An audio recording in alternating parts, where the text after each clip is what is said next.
The world needs B2K.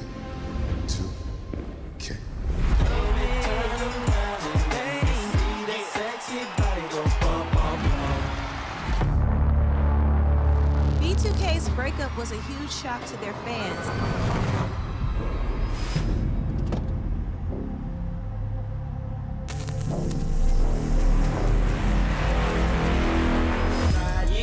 Boys for Life Tour. Are you ready to transform your pool into a stunning oasis? At Mainland Pool Service, they're a family-owned business committed to keeping your pool looking pristine all year round. They believe that pool care should be proactive, not reactive, which is why their skilled team handles everything from routine cleaning to complex issues with precision. They prioritize clear communication and personalized solutions to exceed your expectations. Join the Mainland Pool Service family today and experience the difference their expertise and dedication can bring to your relaxation retreat. Contact them now at mainlandpoolservice.com. Thanks for showing up, Memphis. Nothing compares to catching your Grizzlies IRL. And that all starts with buying tickets at Ticketmaster, the official ticket marketplace of the Memphis Grizzlies and the NBA. Ticketmaster gets you to the game so you can catch every highlight. Put that jersey collection to use for the next game and get Grizzlies tickets at Ticketmaster. Whether they're here at FedEx Forum or on the road, Ticketmaster's got your back when it comes to scoring tickets. And there's no better brag than saying you saw it live. Watching the Grizzlies is easy with FanDuel Sports Network. If you have cable or satellite, you're all set. Find us on your channel lineup. You can also use your TV provider login to watch games on the FanDuel Sports Network app. No cable or satellite? Subscribe directly to FanDuel Sports Network online. You can also watch on Prime Video by adding a FanDuel Sports Network subscription. Not sure where to start? Visit FanDuelSportsNetwork.com to learn more. The only thing better than Saturday Night Hoops is when it comes with an exclusive Grizz hoodie. Every Saturday this season, $60 gets you a Grizzlies ticket and a limited edition Grizzlies hoodie. 4 different hoodie designs dropping across 4 Saturday games. Not sold anywhere else. Don't miss your shot to collect all 4 designs. Grab your tickets and gear up now at grizzlies.com/Saturday. Let's face it, there's a lot of trash talk in basketball, but the great teams let their performance do the talking. Like Ford F-150 with Pro Power on board, a class-exclusive industry-first feature that turns your truck into a mobile generator and leaves the competition speechless. Ford F-150, official truck of the Grizzlies. Greatness starts here at your Mid-South Ford dealer. Class is full-size pickups under 8,500 pounds, GBWR.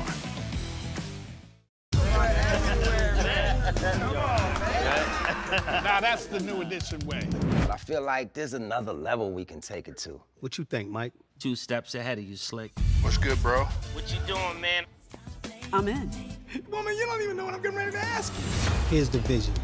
All 3 of us on the same stage every night. Gonna be crazy. No barriers, no separation. It'll be like 9 kings and a queen. The next level starts now. We are doing fantastic. Oh, hi, I'm the Grinch for those who live under rocks. We welcome you to Memphis. Well, thank you for having me. When did you get to Memphis? Just the other day. I was do you here. travel? I felt, my sleigh, obviously, take it all the way down. Of course. And then yesterday, I ran around everywhere. Yesterday, I went to the Peabody Hotel. I got to make sure all the ducks got into the pond. Tune in to the Jessica Benson Show with CJ Hurt, live every weekday at 8 a.m. on YouTube at Grind City Media and the official Grind City Media app. The long goodbye begins. A very special evening with Journey. Final Frontier Tour.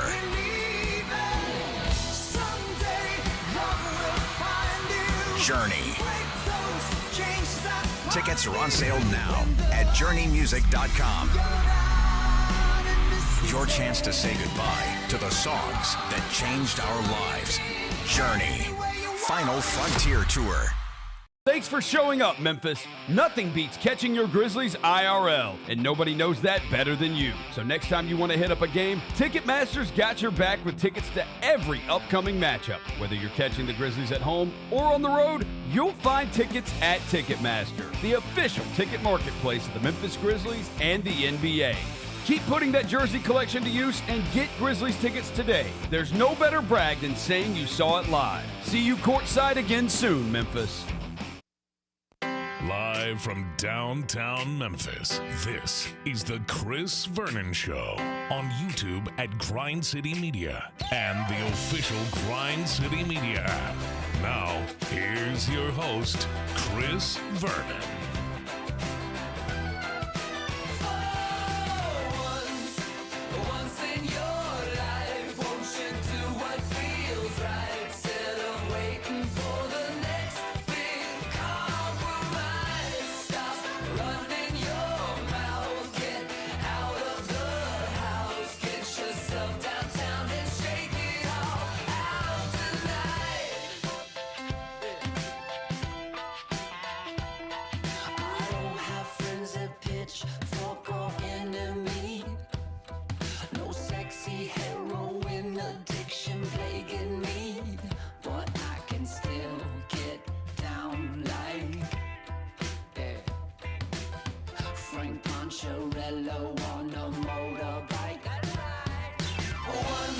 There we go. It's noon on GrindCityMedia.com. It's Chris Vernon Show.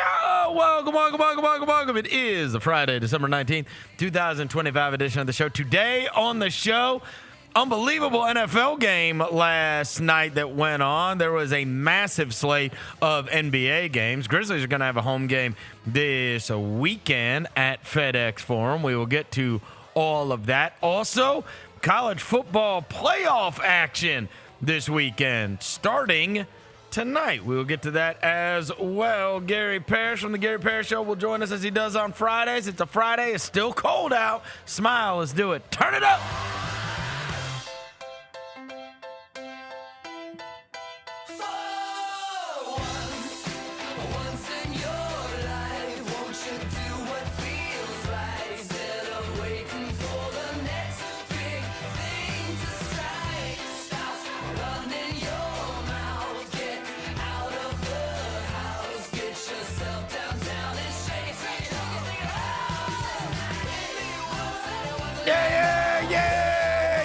Hope everybody's having a good day. All right, tons of stuff to get to. We'll get you ready for the weekend ahead, as there is a bunch that is going on, including the Tigers playing in a bowl game this afternoon. And then we've got not only the college football playoff game going on tonight, but also got the big fight that is on Netflix. So we'll get to all of that before I get to anything. Welcome John Roser to the show. John Roser, a.k.a. the Cologne Ranger, the Body Spray Bandit, Senior Sec, Johnny Backpole, Johnny Bearcat, the Grim Roser, John Asparagus, Johnny Netcarb, John Lance, he's Dr. Thunder, he's John the Polluter, he's John Sweeney. What up? Hello, John. Devin Walker's here, he's the microphone mangler, Senor Quasadilla, Mr. Math, Navo Joe, the reporter, the photographer, he's Sir Hiss, he's Walker 93. Hello, people. I have something to show y'all, but let's get to Gary before I show y'all what I want to show y'all. Gary Parrish from the Gary Parrish Show is here. You can listen to him every morning at 10 a.m. on Grind City Media, YouTube, and everywhere else you get your podcast. All right, Mr. Show and Tell. Did you see what happened at the Flyers game this morning? The what game? The Flyers.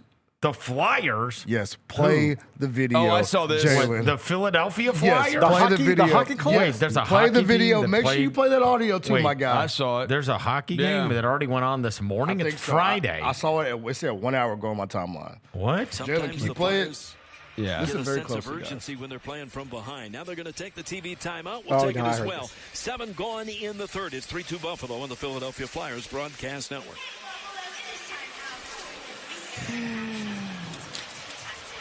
Wait for it. Pump it up. Wait for it.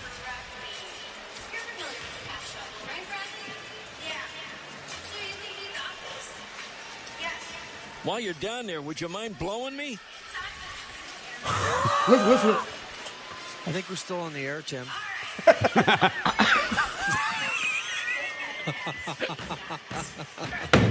No, we're not, are we? Oh no! My guy's been now suspended for 2 games. I have talked. He got suspended. He got suspended for that? Already? Yeah. Oh Wait, no! That happened this morning, Bro. Or when? The game was last night. Maybe it happened last night, but it was on my timeline this morning. Oh my God, that is unbelievable. Yeah. The live mics will get you, boy. Live mics will get He you. should not be I'm suspended. telling you, when I'm in that other studio, because you guys make me nervous over here. Y'all talk crazy. That's not true. And it really is just, you have no idea if that mic's on. I don't care. You're just trusting somebody else in a different room with your life. And so I sit over there, and I know Kyra's in her room, and Bennett's right there. And if I got something to say, I take Bennett outside. I get out of the room. Wait, what? I am scared of these mics, man. Your whole life can change on these things. What are you saying? I mean, the game was last night. Yeah, and you just assume people hate you. No, I just mean like, like that. You can tell Roser to blow you at some point. Hold on. Hold on. A guy clipped up our show the other day and sent me a clip of Roser saying he's going to stick his thumb in Devin's butt. Okay. But that happened on the air. Okay. Yeah, that was live. I'm just saying exactly what that man just got caught on that mic saying is something I can imagine. He got suspended for 2 games? Yeah, put it up on the screen. For saying David. that? Wow. I put it up. Right. They put out a whole statement. These remarks do not reflect the standards or conduct of the. I think we're on the air. Well, it happens because sometimes, tough. like when we're in studio, we'll be taking a raw feed of a game. Yeah. So we have the mic still hot during the commercials. Yeah. And every once in a while, you'll hear they get a little too comfortable. They think they're off air, but we can still hear you in a truck or wherever. Right. And that is always in my head. Like my buddy Brent Stover, I don't think he'd mind me telling this story, but they were doing a little 2-man halftime in a small studio a couple years ago. And they were just sort of talking about their personal lives. And suddenly the game stopped taking the game audio and started taking their studio mics. So you're watching a basketball game, but suddenly you're hearing 2 men talk. No, it can't happen. You ever had a hot mic situation? No, I mean, it ruined Rachel Nichols' thing. Yeah. ESPN, right? Somebody, they just left her stream open. That's dirty right? work, too. And then somebody recorded it, and then, made it trying to set public her like up, that. bro. Yeah, they did set her up. Yeah, that was set up. That was dirty. Like, she said what she said, you pay a price. But, like, that was dirty work. This happened the other night in studio. She was in her hotel room. So this happened the other night in studio. We had a game, and the announcers were talking to each other, and we could hear them. They're not on air, but we could hear them. And I was like, I actually said, turn them down. Like, I don't want to hear this. I don't want to maybe hear. They do not intend for all of us to be hearing this. Yeah. So, like, turn that down. And with Rachel, somebody should have done that. But they Of course they should. Somebody hated her. Somebody hated her and wanted to get her. But Yes. somebody could have easily, because here's what happened, I believe. She was like in a hotel room working on Zoom like everybody else. That is what happened. And she left it on, and it was feeding back into And it was a private phone call. It was a private phone She was call, having. and she leaves the Zoom on, and it's picking up everything and sending it back to Bristol. That's and right. they had it recorded, and they got her. That's right. That was dirty work. And Maria Taylor's still hosting. Shine Maria Taylor, man. She couldn't stop Maria Taylor shine, man. It's my girl on Peacock every day. Yeah, she is on Peacock. All right, Gary, I am upset with you. Oh, no.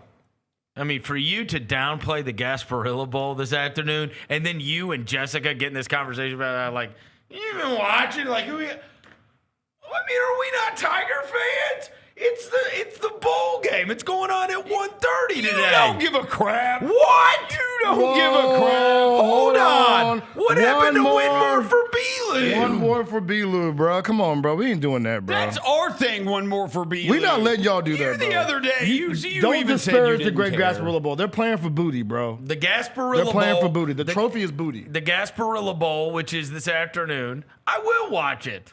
You guys really aren't going to watch it? Oh, I'm watching. No. I'll be on an airplane. In. Huh? I'll be on an airplane. Well, you don't care. Yeah, you don't. I want great things for Memphis football. I want Charles Huff to go undefeated for the rest of his life, but I don't care about this particular game today. Okay, here's the deal. Is there any way in the future, this is what we need to investigate. Okay. How could We make people care about that, right? And I am always look. I do think that there some things that get lost is we get so caught up in the business of it and who's playing for the playoff and anything else doesn't matter. And like there are for those guys that are playing. Like, there's a lot of them. This is going to be the last football game they ever play. Yeah. Like, it is. Like, so it does matter. It does matter to kids more than we lend credit, right? We can, as fans, just be like, who cares if they win? But, like, there is a huge portion of them that will never play a football game again, and this is the last time. A big, strong football player today in a Memphis jersey, when it's over, will cry. Yes. Because he'll know this is the last time I'm ever playing football with my brothers. Yeah, that's a real thing. It is. And I do think it's also, if you want me to just conjure up reasons to care, Memphis does have a little nice graphic connected to its program about been to bowl games this many years in a row, won this many against Power 4 opponents. Yeah. You can add to that with the win today. So it matters in that regard. But broadly speaking, I think it comes down to think of it as the NIT. Let's think of bowl games outside of the playoff as a trip to the NIT. There are some schools that get invited to the NIT, and they are excited about it.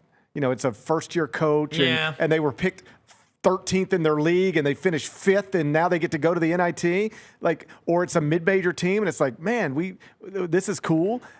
But if you were ranked 3rd in the country in the preseason poll and you end up in the NIT, that's disappointing. Your fans don't care about that. You might even decline the invitation. Some of that's going to be with Memphis football. Where are you supposed to be any given year? Where they were supposed to be this year is playing Ole Miss tomorrow. Yeah. So if they're don't remind me, GP. I do wonder if it was a bigger bowl game. Like, let's say they were playing Vandy in a Music City Bowl or some crap. You know what I'm saying? How about this? Instead of being, because that's not for the playoff. I would care about that. That's not for the playoff, but it's a big deal. How about this? This is one way where I think it would matter. Right now, they're 8-4 on a 3-game losing streak, and their coach left for Arkansas. Mm-hmm. That's hard. Yeah. Let's say they were 11-0. Going into the conference championship game. And lost it. And just lost it, lost it. And they're 11-1, but they played in the conference championship game, and now they go to a bigger bowl game. Ryan Silverfield's maybe still coaching here or not. Who cares? Yeah. But, like, 11-1 and – so it's really not the Gasparilla Bowl and playing NC State. It's really just that the season was disappointing. A month ago, we were. That's what it is. A month ago, like we would still care about bowl games if a non-playoff bowl game. We could theoretically care about it. Yes. If it weren't an 8-4. Yeah, but once you make me do a show. Yeah. A month ago. Yeah, I know. Dreaming about Memphis against Ole Miss, Vaught Hemingway Stadium. Let's get excited about that. This season's disappointing, It's disappointing, man. When I did a show getting excited about the idea of Memphis Ole Miss in the playoff, I can't then get excited about Memphis NC State and the Gasparilla Bowl. That's fair. But it's okay, GP, because you playing for booty. Put the trophy up, bro. When you playing for this, GP, I think there's something to play for. That's the booty you playing for. It is kind of a cool trophy. It's a unique trophy, like the Coach Box Bowl yesterday. That's a cool one to have. I don't mind having that. Yeah, I kind of like the trophy. Yeah, I had one of those. Forget that. What you talking about? Cool. I know expectations were high, but look. It's the next opportunity, man. It's the next opportunity. I mean, at least it's something to watch. Yeah. I mean, what else am I One more for B-Lou, right? bro. Right, yeah. 1:30 in the afternoon. I'll flip it on and I'll hope they win. The truth of a bowl game, what do you, how many Tiger Bowl games do you remember, like outside of the Cotton Bowl? What's a bowl game you the really? New Orleans Bowl in 2006. What about when my buddy ran off with the, what ran off with the plug? Right. And the other one is the BYU when you remember the fight. Puka Nacua got punched in the face. Yeah, like you remember We the had a fight in the BYU. What did our guy steal? Did our guy steal the football? He stole the ball? We're not even remembering That's the only thing I remember about game. Memphis bowl games is the guy stole the ball. And we don't remember the actual game. I remember I went to the Mobile Bowl in Lad People Stadium against Bowling Green. It is a driving rainstorm, and D'Angelo Williams broke his leg. I remember that. See? I remember that. I'll never forget that. I was like, this sucks. I remember all everything about that sucked. That's hard. Everything about Alabama in the rain I'm and your like, best player it's breaks his Mobile. leg. We're in a hurricane, and D'Angelo just broke his leg. That's a tough combination. Yeah, that's tough because you were there to see D'Angelo. Oh, does that? Me and Rob Fisher were wearing garbage bags because, seriously, not because of the level of play, but because of the hurricane. Yeah. Oh my God. Mobile's horrendous. Disgusting. Yeah. No. Yeah. The Legion Field's nasty. I remember the Cotton Bowl because of all the pomp and circumstances around it. I was there the whole week, and it was vibes. I think on the way to the beach, some point in recent years, we stopped in Mobile. It was like Mobile's going to be where we stay the night. No. Bro, it was like we checked in at a hotel, and I was like, all right, let's go get something to eat. Like, we're in downtown Mobile. There ain't nothing. Nothing. Everything was boarded up. The whole city. There's an aircraft carrier and nothing else. I was like, I was there for a week. I was like, yo, where can we eat food? Nowhere. It was like that was the thing. Like, there was no people. That's right. Yes, there was nobody there. For a bowl game was a town. There was no people. There were no people. You went out at like 9 o'clock, and there was nowhere to go, and no people around. Yeah, like we couldn't find somewhere to just sit There's down. nothing to do. I'm looking up things to do in Mobile, bro. They have an events calendar. Yeah, No. Alabama Battleship Memorial. You got to just drive down to the beach, brother. Yeah, you just got to keep going. You got to keep going. You got to keep driving. Gulf Shores multi-attraction pass. That's a little ways away. Yeah, that's on their attraction. I know. Now that I'm thinking about it, I think Brad P. and his family came down with us, and the only place that was open, this is where we ended up. Me and Brad ended up in a pool hall. Of course he did. Of course in a pool hall. Of course you did. Watch out for them pool halls. It's man. everything on here is a bunch. They got some stuff they do for Christmas, some Christmas caroling stuff, and then after that, it's cruises. Like on the water, and then like seniors playing pickleball. Yeah, bro. All right, so let's just say we don't necessarily have to fix the Gasparilla Bowl or any of these other bowls necessarily. You just need Memphis to be better, so they'll be in a better one if they're not going to be in the playoff. But one of the things that you mentioned two things. First of all, and we'll just do this one quickly, bro. I will tell you. I know I will agree with you on the level that it's crazy. If DeBoer loses tonight, he is 100% going to be on the hot seat. Oh, they're cooking. They're crazy. Yeah, they're cooking. They're crazy. No, they win a national title every year. That's what happens. Like, if you win the national title or play for it every year, it's fine. That's what's expected. But anything less than that. But if you get if they lost to Oklahoma twice, I promise you that guy will be on next year. If he goes 9-3. And they're crazy, and it's fine. But if that is really gonna be your standard, you're firing top 10 coaches. Yes, you are going to be paying $90 million buyouts the rest of your life. That's what LSU's doing. Yes, I know. You know what I mean? Yeah, but you're not allowed to lose that amount of games. You think about these other guys, like right now, like Steve Sarkisian is sitting somewhere going, why did we schedule Ohio State? Like they barely lost to him, and he's dead right when he says, if we would have played a nobody, we would be in. They would say we're a 2-loss team and we'd be in. Correct. Yeah. We would be in the playoff right now if we hadn't played that game. But, bro, Steve Sarkisian doesn't make the playoffs next year. Like, they're spending too much money now. Like, you know what I mean? So the results have to be, and I agree, the results have to be crazy. This is the equivalent of, and it's not quite apples to apples, but imagine there's a SEC basketball coach who just had a top 3 team in the league, is now getting ready to coach in the Elite 8, and we're like, buddy, if you don't win this game, you're in trouble. Oh, no. That's crazy. I do think with college football, one of the things that we've talked about throughout the season is everything has to be recalibrated. We got used to, like, if you lost one game, two, you're out of it, right? Like, you know what I'm saying? So, like, now, with the SEC now moving to 9 conference games, like, everything does have to be recalibrated. And I don't know how you figure all of this out, but the truth is that if you're playing those 9 SEC games or you're playing a lot more conference games, and so you don't have those just freebie wins, right, where you got, like, 4 from just playing nobodies, and maybe you played one big conference team amongst those, that now, like, the sport that you cover figured it out 100 years ago, right? So we might very well have a 30-4 Belmont playing against a 22-16 Michigan State. Right. Well, we understand Michigan State's 22-16 is equivalent to, right? Like, that may be like a lineup, whereas we have not, that has not been, and this was what Lane Kiffin was preaching this earlier this year, and he's actually right about this. We haven't figured out what the equivalence is on that, right? That if you were to go, that going 9-3 in the SEC or the Big Ten might very well be better than being 11-1 in another conference or whatever. I mean, because truth be told, and I know you made the case for Madison and Tulane. Right. And I understand, right? Getting them in and obviously what it means for the season if those guys are all playing just total meaningless football the whole time. But this weekend would be infinitely better if it was Notre Dame and Texas. Sure. We all admit that, right? And the NCAA tournament does do that. They give all those auto bits. It's almost like the thing needs to be expanded. Like if it goes to 16, then it's not a big deal. Right. If you've got there's one or two in there. But when it's 12 and there's two in there, that's a pretty high percentage of what we've got. Because they did leave out some real powers. Texas and Notre Dame would destroy those teams. Probably. I agree. Yes. And this is why they'll expand the field, either up to 16 or even bigger number, because people are uncomfortable with giving one of these 12 spots, and then this year two to those types of teams. Well, and it's really, here's the big problem.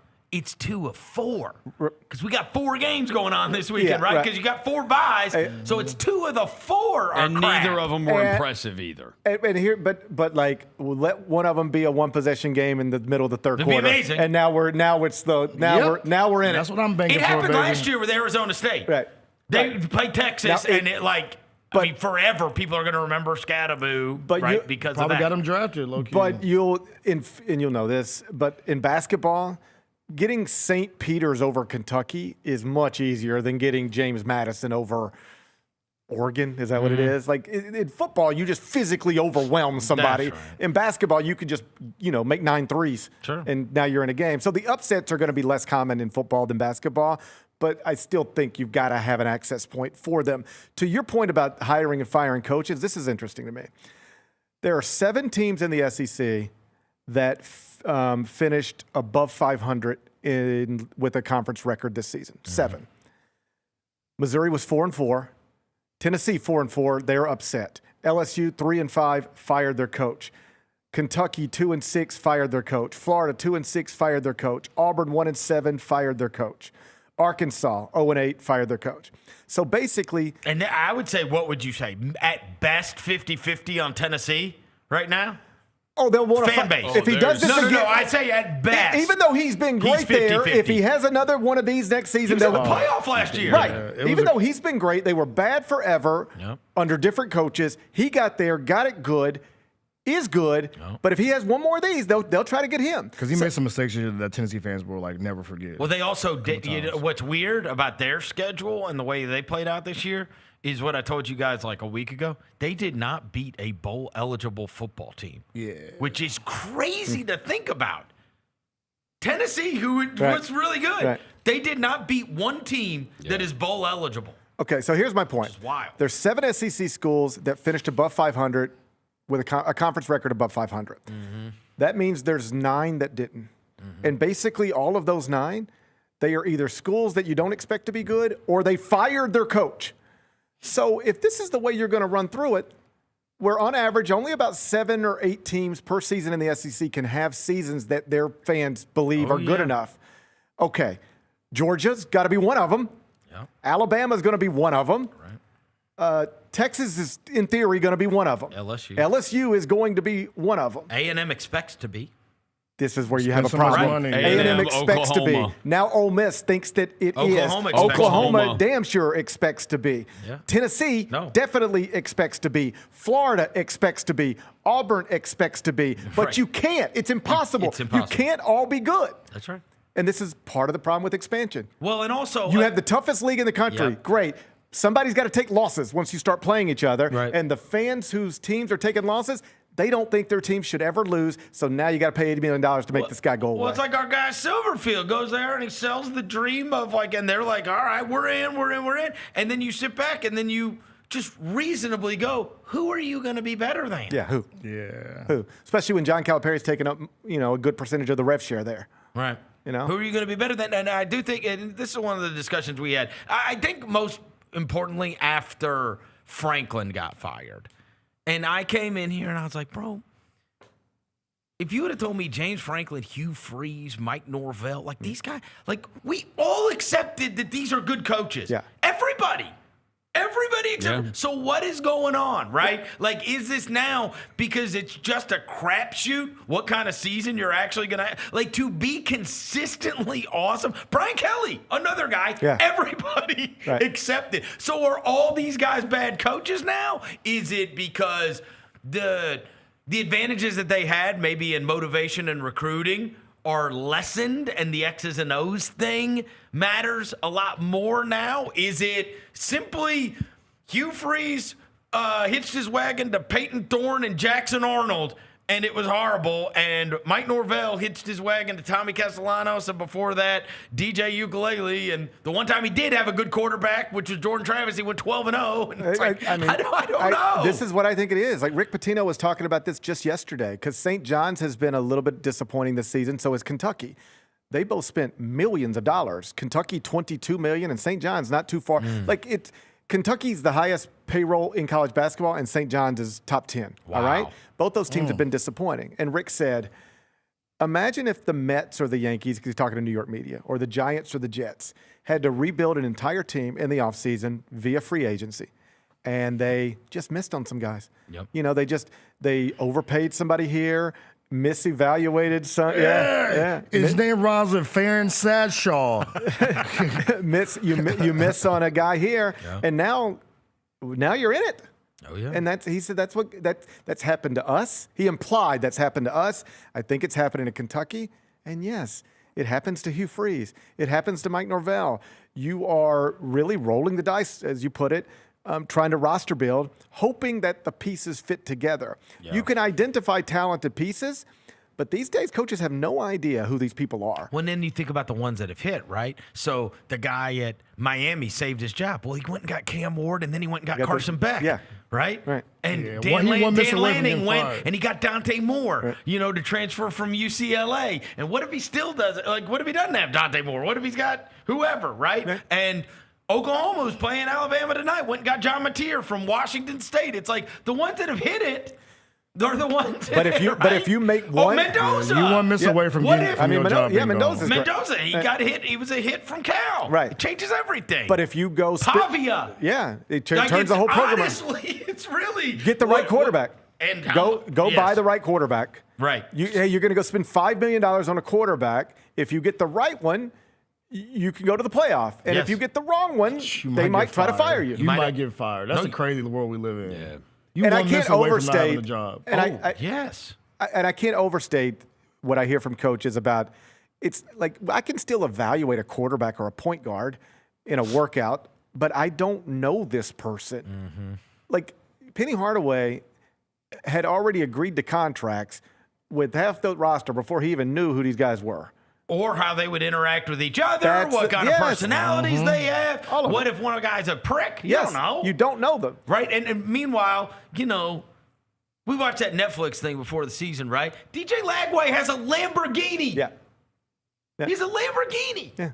You know what I mean? You also peep he was a weirdo. You also peep he was a weirdo. I got it, but that's a miss. And that guy, and he's transferring, and the other guy needs a job. Right. Right? Billy Napier. But if DJ Lagway is the next Tebow or the next Cam Newton? A different deal. No, coaches tell me all the time, like, I used to find a sophomore in high school that we were interested in. We'd send a letter, we'd text, we'd go see him.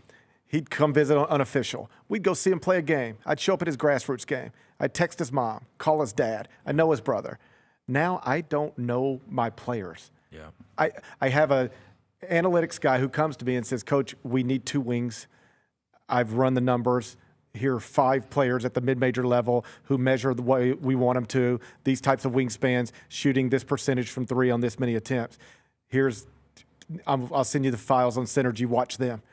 Okay, I like this one. Okay, get him on Zoom. Hey, buddy, I'm the coach at. That's so wild. Is that why you see more coaches I see more post games this year than guys like calling out players, like coaches. Like Will Wade saying like, y'all are smart and shit, but like, we got to play basketball. This ain't a daycare kind of thing. Did you see the Will Wade? That was funny. He said we got a 3.0 GPA. That's great. Who cares? We're gonna play basketball, bro. So and I saw Andy Kennedy do the same thing about his players. Like call them I've seen more guys this year go up on the podium and be like, "Yo, Y'all playing like crap, bro. What are we doing? I know you got a flight. So two things real quick. The first thing is Penny bringing them saying Penny talked about fining Aaron Bradshaw. Have you heard that from anybody else? And have you heard any reaction to that? $3,000 was a lot. I haven't heard. They said 20 grand is the accumulated amount. Yeah, that's. He has fined him 20 grand. 20 grand. Yeah. I mean, are we not aware? I have never heard anything. Do like coaches fine players? And where's the money in go the to? NIL? You can charity. You can Penny take it back to NIL. I was told. So the only reason the Aaron Bradshaw thing didn't surprise me is because I was told with Sincere Parker, they had docked him some because of the legal off the court stuff. Like they got to pay Leslie Ballin. I know, right? Somebody got to pay him. You think this dude represents you for free? You think I'm gonna pay for this? So just put it. He represented good players for free. Not you. Yeah, he was pro bono in the. Cal had that joker on staff. Penny like, bro, you think I'm gonna pay for this? Nah, so bro. That's I coming had out your heard check. that you could just put it under conduct detrimental to the team. That's $500. That's $1,000. But the idea that Aaron Bradshaw had accumulated $20,000 in fines, I had not heard that, a lot and of that money seems on that, bro.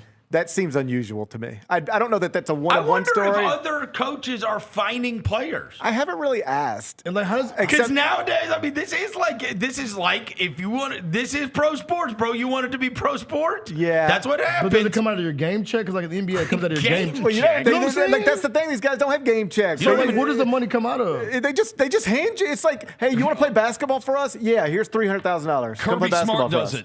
Kirby does it. Kirby does it? Kirby Smart. He did it when all the reckless driving He stuff. started fining him for traffic I'm pretty sure violations. he started fining his players their NIL money for traffic violations. Where does it go, bro? Probably back into the NIL fund. Back into the NIL bucket, I would imagine. Yeah. It's just the money. It's just money you don't get. It's not like they're writing a check back to Penny. Yeah, it's just like we're not going to give you this money. Yeah. Right. That's crazy. You're supposed to get $7,000 a month for the months that you're here. Instead, you're going to get $4,000. Yeah. You got to do some journalism, GP. I need you to ask some more coaches. That's crazy. If they asking dudes. Yeah. Oh, and the last thing I wanted to ask you about is did you see Jeff Goodman's tweet this morning about Kyrie Walker? I don't know. He's going back to college. Kyrie Walker is 25 years old. He's played in the G League and professionally for the last 4+ years. And he's drawn interest from Fresno State, Texas Tech, Louisville, Rutgers, Tennessee, Michigan State, Kansas, Maryland, Florida State, Cal, UTEP, Missouri, and Washington. His agent, Chris Diaz, told Field of 68. Yeah, he is 25 and has been a professional basketball player for 4 years. We had this discussion a week ago, and I said I was on Tom Izzo's side. Yeah. Like, what will be the breaking point? Danny White. Like Gigi? Like if Gigi Jackson just said, I'm not playing for the freaking Grizzlies anyway.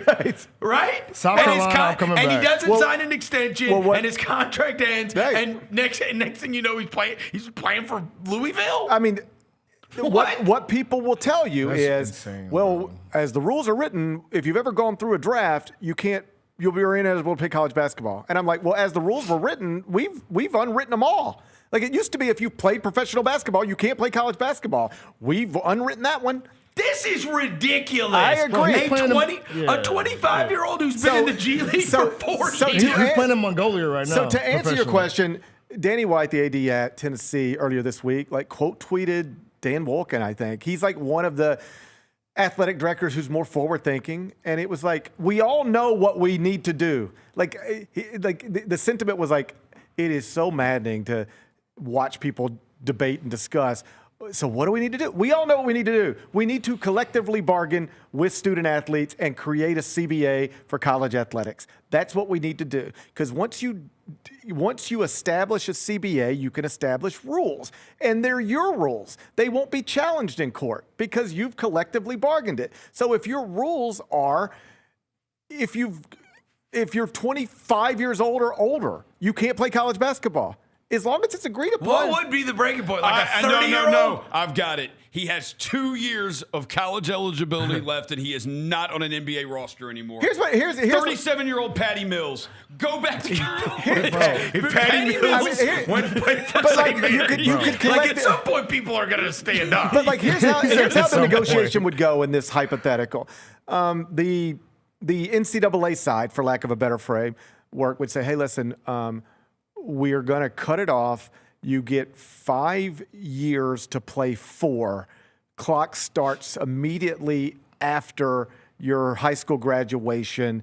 And if you want to do the 5th year of grad school, we pay for that as well. And if you graduate from the same school all 4 years, you can get a 5th year of eligibility back. But in exchange for that, we cut it off at that. No exceptions. Medical red shirts, none. And it's like, okay, well, so we're giving you this. Now you're giving us that. Now we've created structure. We've all agreed to it. Like, it's a give and take. Yeah. It's a give and take. And I wonder who's going to be the first guy that just puts off going to college.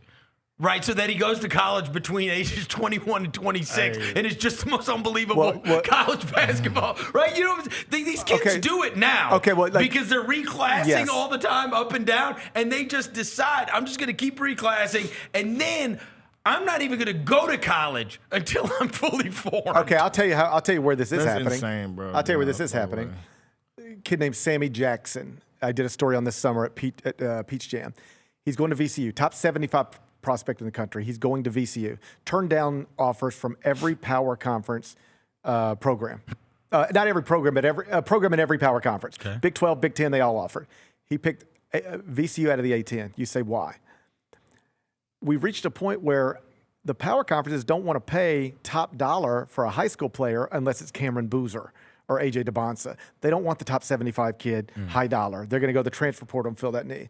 So this young man, smart, he said, first off, the power conferences won't pay me right now, but VCU will pay me right now. And they have the same kind of money as these other schools. I can make a bigger impact in the A-10 as an 18-year-old than I can in the Big 10 as an 18-year-old. So I'm going to take VCU's money, go to the A-10, be the freshman of the year, and then the Big 10 schools and the SEC schools are going to recognize what I am.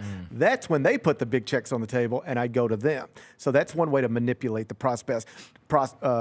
Don't go sit on a Big 10 bench where your Big 10 coach could say, well, you only average 2 points and 1 rebound. You're not worth anything. Go average 14 points at VCU, and then they all want to pay you $2 million.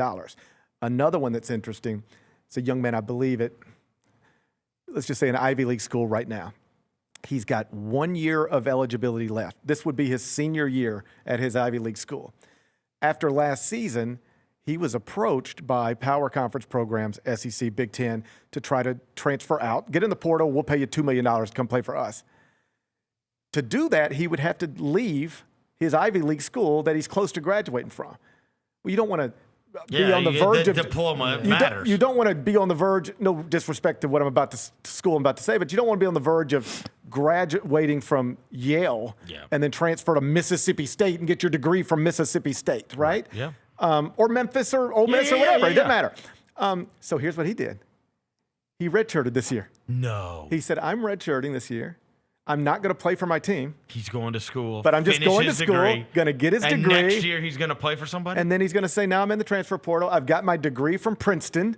I've got 1 year of eligibility left. And now I'll go to grad school at, Tennessee or Florida or whatever. What happened to the game I love, That's where we're at. I know. What happened to the game I love, bro? I know. This Kyrie Walker dude, I looked up his class, right? The 2020 class.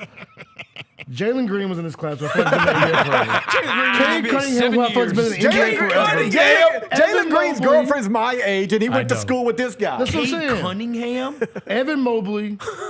Scotty Barnes, who feel like I've been in the NBA for a while. Zaire Williams, like, bro, if you don't go get a job, bro. I'm sorry, bro. These dudes have been in the NBA forever. Daron Sharp, Jalen Johnson. Playing professional basketball for 4 years and then just being like, hey, I'm going to start my freshman year of college is crazy. Cam Thomas, Musa Cisse. I mean, he would theoretically. He was in his class. If he has used no college eligibility, he would theoretically be 29 his senior year. Bro, I swear, bro, we can't be doing it. And just destroying everybody. And the worst part, regardless of whether you agree this should be a thing or not, the most problematic thing is that coaches don't even understand why this is a thing. Like, I'm telling you, I could have Kelvin Sampson right there and Tom Izzo right there, and we could have this discussion, and I'd say, so Kelvin, do you understand exactly who you can and cannot recruit out of the G League? And he'd say, I don't have any idea. No. I don't. I used to know who I could recruit. High school players, junior college players, international players who had not been professionals. Yes. That's where I recruited. Yes. Now I guess I can go get somebody off a G League team. I can go get somebody who's making $300,000 in in Turkey. I can go recruit them. I don't know. It's crazy. It's nuts. It's crazy. Bro. All right, go hit your flight. All right, I'll see you. Bye-bye. Gary Parrish from the Gary Parrish Show. We will take a quick break. We'll be back after this. Chris Vernon Show.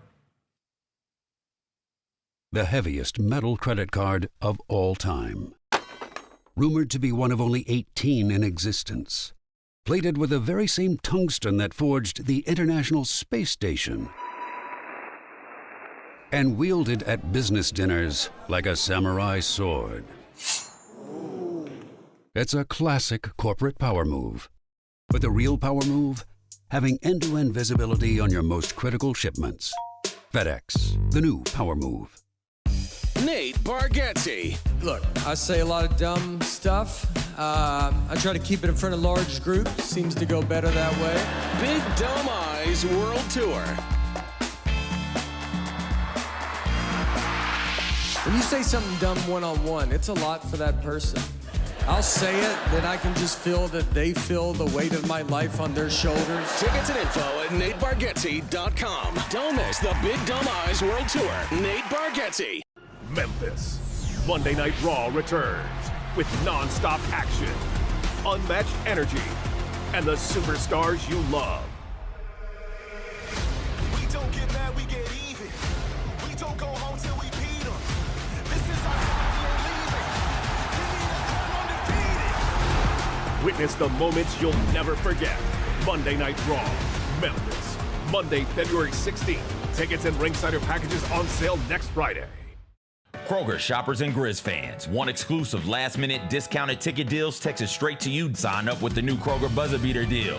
Fans can sign up by texting Grizz to 636-479 or visit your local Kroger store in the Delta Division and scan the QR code. By signing up, you agree to receive recurring automated promotional and personalized marketing text messages from the Memphis Grizzlies. Consent is not a condition of any purchase. Message frequency varies. Message and data rates may apply. Grizzlies fans, dunks, dimes, and no-looks are great on TV, but nothing compares to catching them IRL. And that starts with buying tickets at Ticketmaster, the official ticket marketplace of the Memphis Grizzlies and the NBA. Ticketmaster gets you to the game so you can catch every highlight in person. From seeing your favorite Grizzly stars up close to hearing the squeak of the sneakers on the hardwood. Put that jersey collection to use and get tickets at Ticketmaster. There's no better brag than saying you saw it live. See you courtside, Memphis.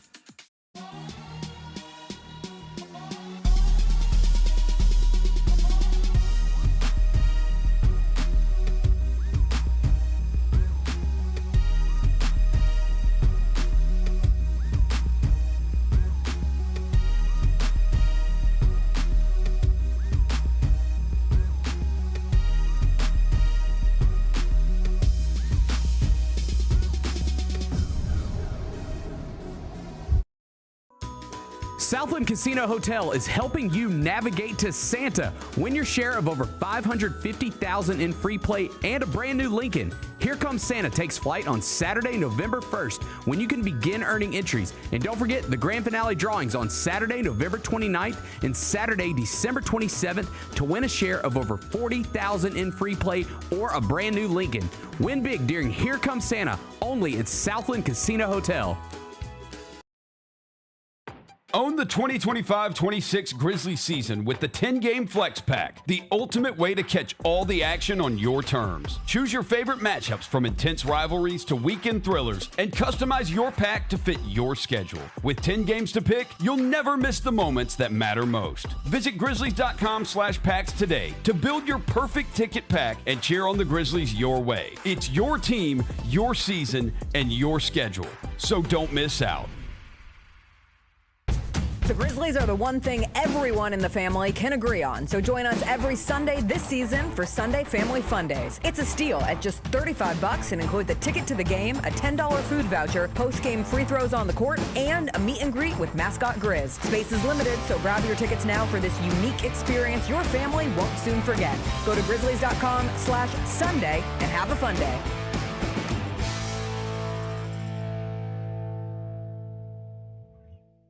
Field goal percentage up, 3-point field goal percentage up, points up, rebounds up. How would you describe your second season so far? I feel like in my head, my standard's a little higher than that. I feel like my percentage should be a lot more up. 3-point percentage a lot more up, but I'll take it. You see the positives and things. The Gary Parrish Show, live on weekdays at 10 a.m. on YouTube at Grind City Media and the official Grind City Media app. Welcome back to the Chris Vernon Show on YouTube at Grind City Media and the official Grind City Media app. Now, back to your host, Chris Vernon. Just be cool. Throwing dead presidents. Look alive. Party is the evidence. It's a vibe. Celebrating excellence. All right, we're back. Chris Vernon Show. The Grizzlies are proud to partner with Prime Global Group. Our boy, Charles Mabry. A leader in innovative, socially responsible real estate investment. Discover smart strategies that align with your values at primeglobalgroup.net. All right, so we got a bunch of this going on this weekend. As we mentioned, the Memphis Tigers are playing against NC State in the Gasparilla Bowl coming up at 1:30 today. I will tell you, I did take the Tigers.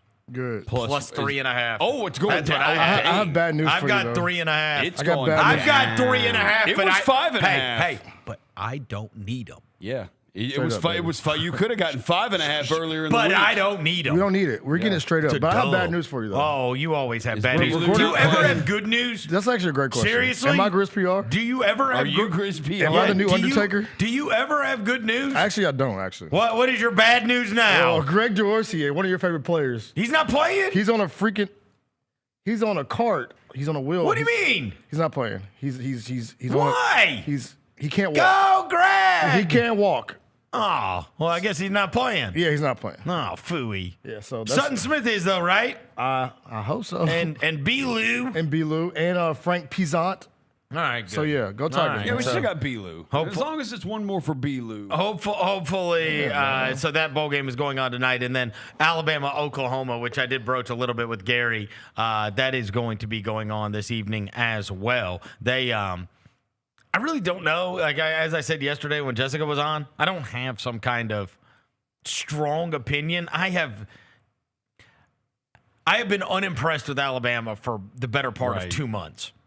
Well, I don't remember the last time I watched Alabama and I was like, damn. I just Have you said that about any team, though, like this year, other than maybe like the back end of Georgia? Indiana and went to Ohio State. at Oregon and beat Ohio State. I was like, damn. Ohio State and Indiana are the only two that we should have brought really this up with GP. Is this real? Is this real? What? Kansas is shutting down Darren Peterson for the season? Yeah, I am unsurprised by that. He's had the hamstring thing. Yeah. All year. He's had the hamstring thing, and it's been bothering him the entire year. It sucks, but I mean, this guy's got a chance to be the number 1 pick in the They draft. say he won't appear in another Right? game for the Jayhawks this season. Yeah, he's got a chance to be the number 1 pick in the draft. Yeah. Right. I mean, that is the goal is to stop off at Kansas for a year before you're going to be the number 1 pick in the draft. And I mean, geez Louise, he can't shake this hamstring thing. Yeah. It's been a big problem, and he played some. Right? Yeah, he did. He put it on film. He played enough. He put some stuff on for film you, for us. you to Yeah, know yeah. how amazing that guy is. So, anyways, do you guys have an opinion on Alabama, Oklahoma? Do you have either way? Just give me a good game. I hope it's good. Give me a good game. The only thing I saw that John Ewing posted that Alabama plus 1.5 was the most bet side. And I don't know if that freaks me out or if that's the reason, or the reason it's number 1 is because it's the only game tonight. It's the only playoff game tonight, so there's more bets probably on it. Well, and I think everybody wants to just bet Alabama, right? Yeah, maybe so too. I think they probably want to bet Alabama. I mean, last year, the 04-05 playoff, I remember us vividly coming in here last year and being like, oh, God. Like, it ended up last year, the bracket, let me pull this up. It was... What we have? We had Texas and Arizona State, right? And that was awesome. Yeah, that ended up being a good game. That was in the... What was the first round? That was like the Cotton Bowl. The first round was Texas and Clemson. Oh, yeah. Notre Dame, Indiana was the Friday night game. That game wasn't good either. It was cool, though, because it was snowing. And Notre Dame handled Notre Dame beat Indiana. Penn State beat SMU. Yeah. Texas beat Clemson. Ohio State beat the crap out of Tennessee. Ohio State killed Delta ass Tennessee, 42-17. So last year, brother, all the games were bad. So I'm hoping this year we get some good ones. So hopefully we get a good one. Because remember by the championship last year, we were fatigued. We were talking about, like, bro, do we even care about the championship game? It was MLK Day. Yeah. It was MLK Day. We had the game against the Timberwolves. Yeah. And then, like... Which is a month from now. It is. That's a long time. And plus, the NFL, it gets so hot and heavy. I mean, like, the NFL got hot and heavy last night, man. Like, it's like, you got a lot to live up to because that NFL game last night was like game of the year material. On a Thursday night. It was amazing. It was. There was 8:24 left in the third quarter. The Rams were up 30-14. I'm not kidding you. Exactly 2 minutes later, 6:23, game's tied. Crazy. It was just Rashid Shaheed just boom. For a Thursday night NFL game, it was for sure. Well, and I agree with the world on this whole Al Michaels thing. Dude, you think he's washed? He's washed? Dude, I think no energy. I think he is. He doesn't have the enthusiasm. No. That's the thing, right? You can hear it. He doesn't, like... That's it. That's it. It's not like wash. He just doesn't have the... And I have felt since the beginning that it's... I don't know if it's Thursday night. I don't know if it's... Him and Herb Street have no chemistry. Yeah. They haven't. Yeah. You know what I mean? I just think the whole thing is just like a job to him, whereas it felt like, the announcers are always an extension of the game, right? And so you're excited to watch it, and you're like, and all of those, he doesn't get to any of the moments. Yeah. Like the moments that are happening in that game. That game was crazy. And he's just nonplussed by the whole thing. Acting like he's watching golf or something. Right. That touchdown catch that the tight end for the Seahawks caught to make it 30-28 was like diving like this in the end zone, and it was unbelievable. And catches the ball, and it's, I mean, there's just nothing. The other thing is that 2-point conversion will never be seen again in life. I'm still confused to this second, right? He picked the ball up just like to give it to the ref. Yeah. He had no idea. Right. I'm still confused, dude, bro. He had no idea that this was a 2-point conversion. Everybody thought it was a dead ball. Zach Charbonneau. Yeah, everybody thought it was a dead ball. Yes. Dude, when he picked, Kirk Herbstreit was like giving Charbonneau credit for that, and it's like, bro, he casually picked that ball up. He had no idea, bro. He did not know at all. Real heads-up play by Charbonneau. It's not like he jumped on it. He just picked it up to give it to the ref. Everybody just thinks like the play's NPC, over. Bro. Yeah, the play's over. Yeah. I'm just picking up the ball. He's just lucky he was in the end zone when he picked right up the foot, ball. his right foot He was didn't in the even know he had scored a 2-point conversion. Like, that whole thing was so crazy. And that's what if you are sitting in your house, or even if you're monitoring on Twitter, everybody's like, dude, I've never seen that in life. Like, all of us have been watching football our whole lives. Yeah. What is that? I've never seen that. I've never seen that. How is it insane? And it was to tie the game with 6 minutes to go. Yeah, none of it was like, and non-polls as it really was. It was like even the punt return. Or the Shaheed. The Shaheed punt, just no energy in it. None. He's like, and Shaheed down the sideline. I don't know if it's Thursday night with Herb Street on Amazon Prime, or if it's... He is 81 years old. Chad brings up a good point. Yeah, I got it. Why are you still calling games at 81 years old? I've always thought, too, that he bets on these and that he probably had the Rams. Probably had the Rams minus the points. Yeah. So, like, because most of the exciting crap was happening on the Seahawks path. For you know what I mean? That's what got exciting. Yeah, because the Rams were, I mean, God, they were kicking. I think he probably had the Rams. Did you see this? Jay, I sent you that graphic, too, earlier today. It's the first time in NFL history this has ever happened. The Rams had 581 yards of offense, did not turn the ball over. The Seahawks had 3 turnovers, and they lost. Well, and what was the other one? Was it, did I see 26-7, I think, was the Eagles game? Was it the Eagles game this year? Like, they've done this twice. And now you're going to look up And God forbid you had some great season, and it's like, hey, and now in the first round of the playoffs, you play the 6th seed, the Rams. It's like, oh my God. I know. Has the best team ever been like that? Maybe like when the Giants had that crazy run. Yeah. Maybe like one of the Packers teams. Yeah. How many wild card teams have won it? Wild card. I'm gonna bet it's maybe the Ravens.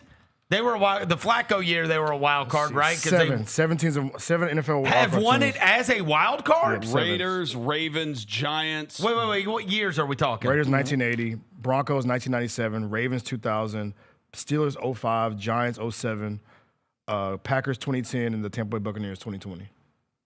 So the 2010 Packers, that was the Rodgers team that got crazy hot, and the 7. Who'd you say 7? David Tyree and them. Yeah. They beat the undefeated Patriots team. And they got super hot. Yeah, 2000 Ravens was that defense. Yeah. Steelers.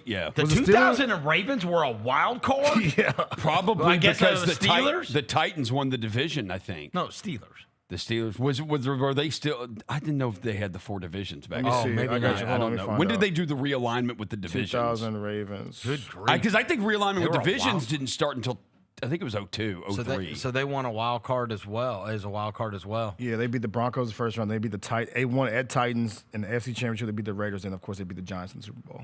Wow. But yeah, that 05 Steelers team that's Big Ben and who they beat in that Super Bowl? 2005. They beat the Seahawks. Seahawks, okay. Yeah. Wow. Yeah, so you go 7 So it teams, has bro. happened. 7 teams have done it. 7 different times teams have been wild cards. Well, I mean, that's the situation the Rams are going to be in. Yeah, they need. They're going to be one of these wild card teams. And I honestly, would be terrified to play the Rams. Isn't bro. that the only? Honestly, if you could, if we're picking opponents, again, my team's not involved. Your team is involved, but your team's going to be a wild card as well. So at least you get to stay away from them. I mean, we can get the 1 seed. We have to win out. If we win all 3 of our games, we get the 1 seed. Because you would beat Seattle? Because we would beat Seattle in the last game. you need We're to not do that. We're not going to win out. But that's how it happens. But honestly, in terms of opponents, wouldn't you pick them last? Yes, bro. The Rams? Yes. I think the Rams are the best team in the league. Yeah, so. I'd pick them last. That's the team I'd least want to play. I will say. Because I don't want to deal with Stafford, bro. Because Stafford's been there, done You it. want to talk about media darling, though. Sean McVay. Right. Oh, yeah. Let that crap happen to my coach or let that crap happen to your team and see what the media is like. You saw him last night, That's bro? what comes with being a made man. You see him last night? He's a made man. That's why. When you win the ring, you're a made man, Roser. He wanted to kill Puka Nacua last night. Your guy blew a 10-point lead in the last 5 minutes. Twice. Chill. The guy also was the offensive coordinator on a team that had the worst collapse in NFL history. Relax. I mean, those are facts. But no, Who was the Atlanta offensive coordinator in the Patriots game? It was Kyle. Oh. It was Kyle. Dan Quinn was the head coach, though. Okay. So, yeah, Sean McVay. They couldn't stop now you're anybody hating on either. Sean McVay? I am hating on Sean Well, McVay. look, hey. bro, he's dealing with Speak That's an epic collapse last Speak to night. how amazing the Seahawks organization is, though. No. Yes, you He need said to. no. Yes, you need The to. script was perfect. Hey. Darnold was crapping all over himself. And everybody had to delete tweets. They didn't want to. Backtrack. Sam Darnold Dude, is the who we first- thought he was. The first, Until he the first piped up. 2.5 quarters of that game, or 2 quarters in 6 it minutes. really was. Dude, any time they put the ball in his hands, he just threw 2 god-awful interceptions. It was confirmation. It It was the most unbelievable confirmation bias game ever. Yes. Because it was like, oh, here we go. Yep. Sam Darnold in a big spot. His 2 interceptions. I were knew just- it. Choking like They were always. so bad. I knew it. Sam Darnold in a big spot. Yeah. And then Sam Darnold ends up winning. Yeah. And everybody's going, oh, shoot. Yeah, nah, he did it. But yeah, bro. But this is Puka Nacua situation. He gonna always ball on the field. By the You way, can they feel did not Sean- have Devontae Adams either. No, last Devontae night. Adams is hurt. Yeah, he's hurt. Puka still balled out. He had Yeah, 200 he's yards. awesome. Yes, and he was wide open every play. Bro, but I feel like Sean McVay wants to choke him, bro. Of course he does. His post game, Yes. Because it's a distraction. It's a yeah. He's he's a like, football why are you guy. doing this? Because it's a distraction. They got a great season going. They got the whole thing, and it's like now I gotta. You know what Sean McVay hates? Sean McVay hates having to answer questions about this. Yes. That's what. Like, yes. look, put the face up, Jalen, that he made he in is the press football conference. guy. Because honestly, I think it's all just him being stupid. I don't think that he is the Like, even I watched back the Aiden Ross video and stuff, and I'm like, I think this guy's just dumb. It's not the sharpest. I honestly think that was his reaction when he got asked about Puka. So he essentially said that without saying it. Like he's a young football player who's dumb. He's young. He's a passionate you never guy. met one? I know his character. Know a couple. And he just CTE baby. He's I still don't think learning. he's a bad guy. Some of these guys are like actual bad guys. That's a little. I think he's goofy. He's not the brightest pencil in the pencil box. You don't want him on your Jeopardy team. Yeah. No. We ain't going to Knowledge Bowl with Puka the Crew. He essentially said the same thing. Like, he'll put an arm around him. He's still learning about life and learning about being in the spotlight and learning about having a voice in his platform, and we're going to be there to guide him. And being famous, bro. I think it's like the fame thing, too. I don't think you realize how famous he is. Yeah. Yeah. In terms of the NFL games that are going on this weekend, we got Saturday against the college football playoff, which is no good for the college football playoff, especially with the games that they're giving us tomorrow. There is going to be Eagles Commanders, and the Eagles can cinch their spot up by beating the Commanders tomorrow. And the night game, which is tomorrow night, while we'll be at the Grizzlies versus the Wizards, Packers-Bears is a monster. Yeah, it is. That is a great, great game. And here's one for you that I'm going to ruin for your NFL notes next week, Roser. Uh-oh. Caleb Williams, for the rest of the season, so he's got a couple games left, right? He needs 689 yards to break the single-season Bears record. Who holds the single-season Bears passing record? Didn't we do this for one time yards? on the show? It ain't like Rex Grossman, is it?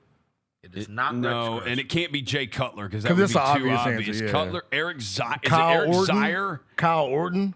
It is not Kyle Orton. That's a good guess. It's not Eric Zier It is or not whatever. Eric Zier. It ain't like Tim McMahon, whatever that McMahon was. Jim McMahon. Jim McMahon. Because that's obvious, too. We're talking about a deep cut. The most yards a Bear has ever thrown for is 3,838, which is way more than I would have thought. Me too. Trubisky. Nope. It's not Trubisky. Well, that's a good one, Roser. That was a good one. He had a season. He had a season. And now I will make the Roser, come on, lock in, Roser. I've done this lock in, note Roser. before. Oh, I've you done have? this before. Lock in, Roser. Hey, I did these notes in Wichita this morning, and No, they you got didn't. it right away. You were Lock recording. in. You were recording the mismatch They this got morning. it right away. Lock in, Roser. We got to get this. They got it right away. I'm trying to think of Bears. How many hints you want? White or black? He's white. Yeah, dude, he's white. How many Black Bears quarterbacks could you? Jason Campbell? Did he play play for for the them? Bears? I don't know if he played for the Bears. He played for everyone. He world tour. played Jason Campbell and Caleb Williams. He's There an we go. Instagram There's model. our two. Fun He's fact, an Jason Instagram Campbell model. played 1 year for every team Yeah, in the NFL. All 32. for sure. You got a jersey from everybody. Is Let's this see. a dude in the 90s? The dude in the 90s. No, is it a dude in the 90s? Is it a dude in the 90s? Whatever. It is a dude Yeah, in the 90s. I know. Oh my gosh. Roser, you're not helping Knew me it was right in now. the 90s. Yeah, Come well, on. it seems to me. Did this dude? Did he play at Georgia? No, because Eric Zier played. Zier played at Georgia. Where's he from? Which brand Kramer. of Eric formula? Kramer. Well, you're looking at your screen. No, I'm not. You're looking Look at the my chat, screen. I'm What is sure. my- no, I'm not. Look at that. It's Eric Kramer. It is Eric Kramer. Let's go! Let's go! Oh, shit. Oh! 3,838 yards. In 1995, Eric Kramer. Yes. Eric Kramer. I've done that note before. I will see. Caleb Williams needs 689 passing yards to break that. So, bad. I mean, it's unbelievable that that's the. Oh, dang. Dang, bro. Dang. Okay, relax. So there you go. So we got those games that are going on Saturday, and then obviously we got a full slate on Sunday. So have they done injury stuff? Is Watson playing? Is I I saw the Bears said Luther Burden and Adunze are not playing. Talking about for the Bears? Yeah, for the Bears they announced. I know It says Adunze hadn't played. questionable. chest questionable for Watson. Yep. Yeah, and I saw the Bears said Luther Burden and the Dunes there. You see the Chiefs injury report? They just say everybody not playing. Everybody's done. Everybody not playing. We have no chance of making the playoffs? Okay, then forget about it. So that is on the Saturday games. There's at least 2 of those games to go along with the college football games that we have this weekend, which, of course, I know a lot of people that are going down to Oxford. So, I mean, that thing, and what was it, 2 days ago I told you, it's like over $300 to get into the thing on the secondary ticket site that I checked. So there's obviously going to be slammed down in Oxford. I got a soft spot for what they're going for, the Ole Miss people, just because like this all sucks, right? Like I mean, everything that they've really turned themselves into kind of the underdog story, just because it's like their coach ditched them when it's time to get to go play for a national championship. But that game is the one that's on in the afternoon tomorrow at 2:30. The first one is Miami, Texas A&M. Well, I know y'all hate Carson Beck. I don't believe in A&M, bro. I just don't. I like Miami. I kind of like Miami. I don't believe in A&M. Let's go, Marcel. In the way I should. And the home field advantage ain't going to be as bad at 11 a.m. It's not going to be as like. I just don't trust them. Oh, it was not going to be what? It's going to be cracking in that mud. Not as at if it 11 was like, a.m. Not though, as if it was tougher. 7 p.m. Yeah. Oh God. Yeah. You would much rather be hosting that at night. Yeah, you would be. But look, it's 11 a.m. You've been to 11 a.m. games. The energy is not there. I ain't never been to an 11 a.m. playoff game. This is their first playoff game. I got it. It'll be lit. I'll tell you this: 2:30 at Ole Miss Tulane is going to be a It's going, bro. Them two atmospheres are going to be crazy because I bet you they're going to sleep in that stadium the night before. Kyle Field. It'll be a good one, but not as good as it could be. Yeah. If it was nighttime at Kyle Field. Ooh. Oh, I mean. Yeah. I would have. No, that crowd will be. I just don't trust A&M. I also don't trust Miami's coach. Like that's fair. Exactly. Just because, I mean, dude, I can't. Yeah. Come on, Marcel, pull through for me, bro. But he's had too many. But I'm with you. I think I don't trust. Who do you trust, Carson Beck or Marcel Reed in this spot? Like Carson Beck more so. Played and Telling you, them Yale leaders gonna be cracking up, and them Yale leaders gonna be hitting a little. Oh God! Come on, bro, y'all know the Yale leaders at A&M. Well, and then we got the night, then we got the Ole Miss Tulane game, and then we've got the night game, which is Oregon James Madison playing against each other, which everybody is going to be like for both Ole Miss Tulane and for Oregon James Madison. Little word to the wise out there. It's going to be on TNT. So when you are searching everywhere, where the hell is the playoff game? It is in the least likely place that you can imagine. Yes, bro. And you're really going to be thrown off because you're going to be searching for the playoff game. You're going to find it on TNT. And like Joe Tessitore from ESPN is calling it with ESPN graphics. And it's like, what is happening? What channel am I watching? What is happening? Yeah. Why is this happening? Just ignore it. Ignore it. And then they'll probably go down to the field and somebody's gonna have like an HBO mic flag. Why is this a ESPN TNT HBO mashup? Hey, look, bro. What is happening? 2025, baby. Seriously. Yeah. It is gonna be weird. It is. It is gonna be weird. Watching a football game on TNT is gonna be super weird. It's like the especially when you're never watching them on there. Yeah. They had the college basketball games earlier this year. They did the did you see they had like the Tennessee Houston they did what's it called? The Players Era thing. Yeah, Players Era. Oh, the little Las Vegas thing. Because I looked up and like Bruce Pearl's an analyst. I said, wait, what? Dude, what's his name called it?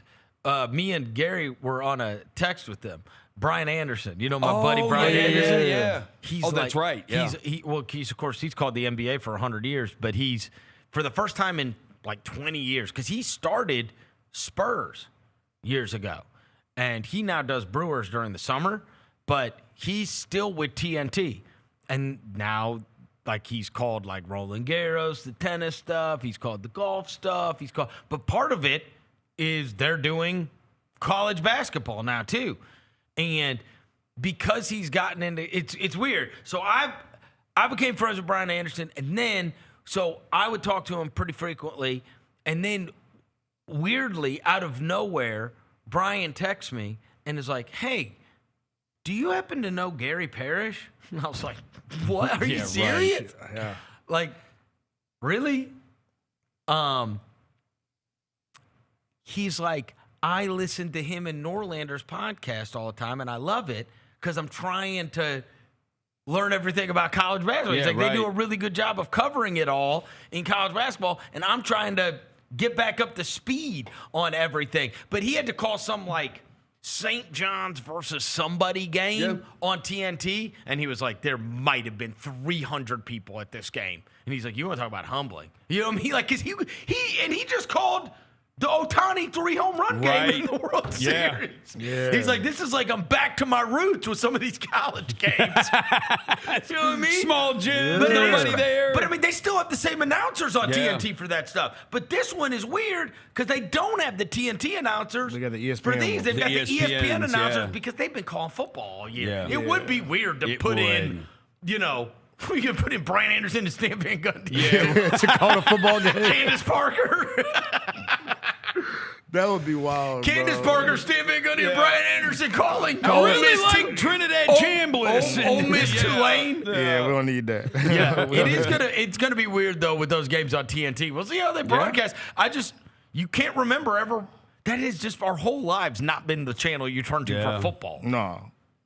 Just never. I've gotten used to the TBS TNT thing when it comes to playoff baseball. Yeah. I have. They've been on there a while with They have. baseball. Yeah. Oh, and obviously TBS was always the Braves my whole life. Yes. So It was that's not that out of sorts for them to have baseball, but they have been the basketball channel and the We Have Drama channel. You can see Charmed and The folks said they're going to have Some Doris kind of- Burke coming live from the sideline. Right? some kind of show Trinidad with a lawyer. Chambliss told me earlier today. Like, what is Doris Burke doing here, bro? So I guess Who invited that's her? probably why. They're like, we don't even have football people. Yeah, we don't. We got ESPN. We're going to use the ESPN people to do a football game on TNT. Yeah. It's going to be weird. Tessin. I can't wait, bro. It's gonna be a good weekend. Okay, so we've also got tonight the Jake Paul Anthony Joshua fight, and they weighed in yesterday, and Joshua was 6'6", 243. Jake Paul was 6'1", 216. Okay? But I told you yesterday, I'm like, I don't know, man. Jake Paul's tough. And I got done trusting Anthony Joshua a long time ago, especially during that whole get beat up by the big fat guy, John Ruiz, years ago. But check this out. Paul, a 7-1 underdog, has attracted 82% of the bets and 90% of the money wagered at DraftKings. A Paul upset would result in a nearly $100 million loss for the sports book. Bruh. $100 million? Bruh. Is that people just trying to make sure they win some money off this because he's such a big underdog? $100 million? That's a lot of money. That's a lot. That's a lot of money. Because this is the thing, especially if one guy that's that big of an underdog is the one that everybody is betting, because you don't have it to even it out. That's what I'm saying. Are they betting so they make sure they make money? Anthony Joshua money can't. Well, because nobody's going to bet on Anthony Joshua unless you're betting on him to knock out in the first round, because he is minus 1,200. Yeah, you ain't making no money off that. You can't. Right. So you would have to risk $1,200 to make $100 if you want to bet Anthony Joshua. Few bettors have been willing to lay that big of a price, but even so, the fight was trending toward being one of the most heavily bet boxing matches of the year. It says Brandon Yeager, who oversees combat sports for Caesar Sportsbook, said because of the hefty price, he expects the overall amount wagered on the Paul Joshua fight to be lower than how much was bet when Paul fought 58-year-old Mike Tyson in November. It said betting interest is definitely high. The handle is already past the last fight between Paul and Julio Cesar Chavez Jr. So far, the largest bet has been $90,000 to win $10,000 on Joshua. So that's the biggest bet they've taken in. Somebody did bet $90,000 on it. Jeez, boy. That's a lot of money. I mean, $100 million? If that's real, and you believe that, I'm saying, and if you believe boxing is shenanigans, like, bro, how can he win? If he wins and it costs DraftKings $100 million? Yeah. Like, that's not, I got it. They've got the money. But Damn, bro. That's a lot. I mean, Nobody likes it's to going to lose. be the biggest loss in sportsbook history. It don't matter who you are. Nobody likes to lose $100 million. No billionaire wants to even lose that. Is Anthony Joshua going to take a dive tonight? I can't believe how many percent of bets. That's you said, but I guess 82%? it's just the odds. Yeah, the odds are OD. Well, and plus, you don't know with Anthony Joshua. You don't know. He's still 6'6", bro. I will say I love this. Mark Kriegel. This is Mark Kriegel, who's been a writer for many years. The article that's up on ESPN.com, one of the articles regarding the fight is this is a great headline. It's a disgrace that Jake Paul versus Anthony Joshua is a sanctioned fight. I mean, what a headline. That's a headline. I mean, bro. It's a disgrace. Did you see the weigh-in, bro? Yes. It looks like two different sizes of human beings. It does. Anthony Joshua is a large Bro, he's a big dude, individual. Bro, look at this photo, bro. I'm gonna show you. I'm gonna send it to Jalen. Jalen, put this photo up on the screen, bro. Hey, listen to this. I just sent you the photo, Jalen. Hey, Jake Paul, I did not realize this. Jake Paul has fought one person over 200 pounds, and that was Mike Tyson. He was 58 years old. He was an elderly person. He was an elderly, bro. What'd they say this guy is? 250? 6'6", bro. Vernon, look at this. Look at this, bro. Look at the screen. Look at this. This is come on, bro. You can't tell me you're not interested. Oh, in I'm that. watching. Absolutely. This is amazing. I'm gonna have some wine next to me tonight. This is amazing. We're gonna be locked in about 11 o'clock. I'm gonna be lit off the Josh, and we finna watch this I mean, fight. seriously, if you put this on at the same time as Alabama, Oklahoma, I think I'm watching this. Bro, this is gonna be insane. There's also nothing that can happen in this that won't be interesting. Exactly. Yeah, right. What would not be? Jake Paul lasting would be interesting. Yes. Him getting knocked out. Interesting. It would be interesting because there's nothing. We've been waiting for the day for him to get knocked out. There's nothing. It's so preposterous. Then if Jake Paul that they're knocks him fighting out, each other.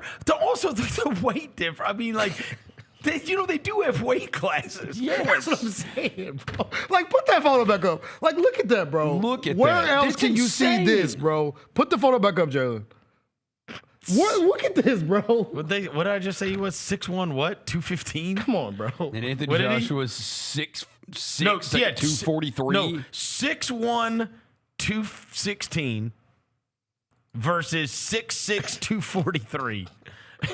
Who is a two-time heavyweight champion and Olympic gold medalist. Yeah.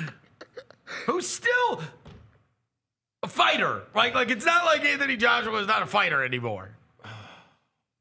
Good for Jake Paul. Props to Bro, Jake this Paul is for going to doing be this. great television, bro. They're Like you not- said, either way, this is going to be You've great got to TV, respect bro. him for getting in the doing ring. this, You know yes. how crazy you have to be to do this? You know how many? There are like actual like sanctioned boxers that are 6'1", 215 that would not do this. Like not a chance. How about zero? Yes. They'd be like, I- no, I- I'm not fighting him. I don't think there's another 6'1", 216 person in the world that can fight him. Like, Jalen. He's a real psycho. Like, this is in 2024, bro. Yes. So, like, this is the video that Jalen's going to put. Like, I could definitely see this happening to Jake Paul tonight. We can't show boxing. Oh, I forgot. Yeah. Oh, yeah, they flagged us. I get it. All right, dude. He's getting $92 million for this. So, $50 million guaranteed, but it can if go he up to takes a $92 dive- million. I mean, dude, I'll fight it. Jake Paul is not taking a dive. No. Oh, Anthony Joshua? Bro, if Anthony Joshua got knocked out by Jake Paul, that would be honestly the funniest thing to ever happen. But everybody would think it's fixed if it happens. Yes, bro. Like, for you're what not knocking that guy out. John Ruiz did, bro. He did. Did you think that was fixed? But he's a heavyweight. But you saw him. That was crazy. Fat guy, yeah. Andy Ruiz. Andy Who Ruiz. is John Ruiz? Oh, John Ruiz is the one that what's his name went up in weight to fight and beat him. Roy Jones. Oh, yeah. You remember that? Yeah, That's when Roy Okay. Jones became a heavyweight. Right. And John Ruiz is great. So Yeah. no disrespect to him. Yeah. Andy Ruiz. Andy Ruiz. Nobody even knew who that was. Yeah, he had Andy, boobs. like, never worked out. he had He was just like a dude. Yeah, slovenly as hell. And then everybody, after he beat Anthony Joshua, was like, "What you don't understand is he might not look like much, but he's a great skilled boxer, or whatever." Like, oh, shut up. Well, he looks like Bartolo Colon. This is ridiculous. Yeah, right. This is ridiculous. This other guy has been training his whole life and is an Olympic gold medalist, and you just grabbed this guy. You thought he was a tomato can. Yeah, I mean, he's not a tomato can. And then now, How screwed and now is he went boxing in going to there, be, bro, if Jake Paul wins this fight? the funniest thing ever. I can't wait. I'm Are we in. screwed if he wins? I'm in. Oh, I'm in too. Trust me. Why not? We're locked. let's do it. I think, honestly, The real question is, are you going to be awake? is the no, real I question. think Anthony Joshua is an absolute disgrace if he doesn't kill him. Yes. Seriously. You're not taking That's seriously. disgraceful. If you don't knock him out in the first 4 rounds, It's also, like, no, to your point, it is horrible for boxing. That's what I'm saying. It's If horrible. a two-time That's what I'm saying. heavyweight It's horrible. champion Olympic gold medalist gets beat by a YouTube influencer that was on the Disney Channel. That's what I'm saying. It's like it would be a black eye on boxing. Of course it would. Because like Because y'all can't beat him. then it looks Yeah. like it's not that hard. Yeah, he's only 36 years old, too. He's not 44. That's what I'm saying. It would be a black eye on boxing if Jake Paul wins this fight. 36-year-olds fighting boxing all the time. That's, yeah. Yeah. So if this guy, yes. Like, Because here's the thing. You cannot fathom Jake Paul fighting like Deontay Wilder or Tyson Fury. Tyson Fury would kill him. Terrence Crawford might kill him too. Dude, we need him and Deontay Wilder.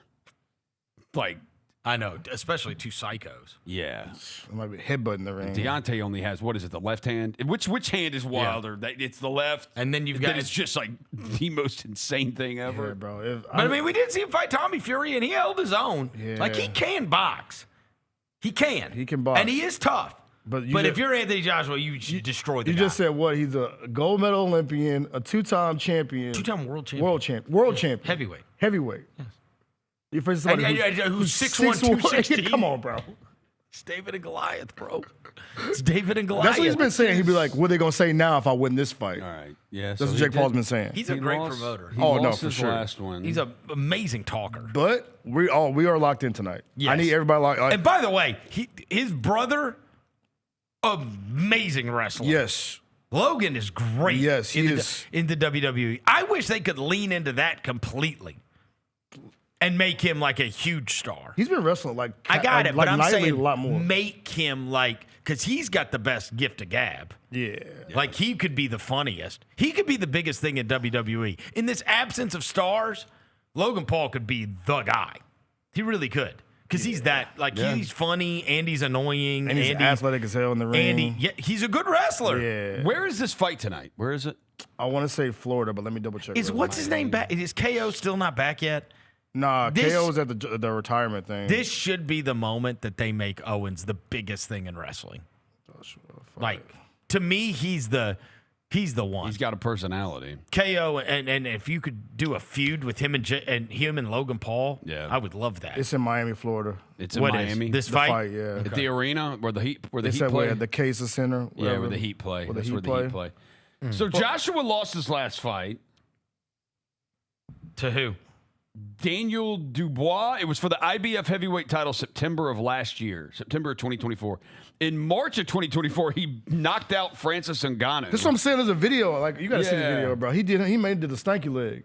That's what I'm saying. So, bro, look. After he lost, Francis Ngannou is the UFC fighter. Yeah, who left to box and do whatever else.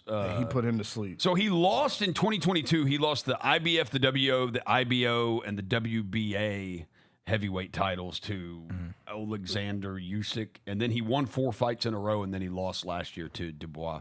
He got knocked out in the We've got a round. big weekend. So obviously, look, we're gonna get off the air because the Tigers come on in 10 minutes. Yeah, I might so we go got watch the Gasparilla Bowl with the Tigers going on. Then we got tonight. We got NBA games. We've also got the college football playoff game, and we've got the fight. Then tomorrow we got college playoff games that are going to be going on, and then we'll be at the Grizzlies versus Wizards tomorrow night. Do we want to pick a Sky Dog? Yeah, we got to pick Sky Dog. For Wiseacre? Give me a second. Let me see. I'm going Coward against the Wizards. I'm going said Coward. Santi. I'll go Jalen Wills. Jalen Wells. I'll go Jalen All right, so Devin's got Jalen Wells. I've got Cedric Howard. That's a guy we're going to – on Monday, we will be talking about one of these three guys, hopefully, if one of us gets the Sky Dog. And remember, this weekend, if you're going to be watching all these games, if you're going to be just hanging out around the house, go get you some Sky Dog. Our buddies over at Wiseacre. They make the best beers in the world. That's not me saying that. That's them winning the gold medal out in Denver. Yeah. I didn't judge it. Experts did, and they said it's the best. That Go right get there. you some Sky Dog. That's what it looks like. Go grab it. And enjoy your weekend and watch all these sports. Thanks to Devin Walker. Thanks to John Rosa across the glass. Thanks to Jalen back in the studio. Until Monday, we gone.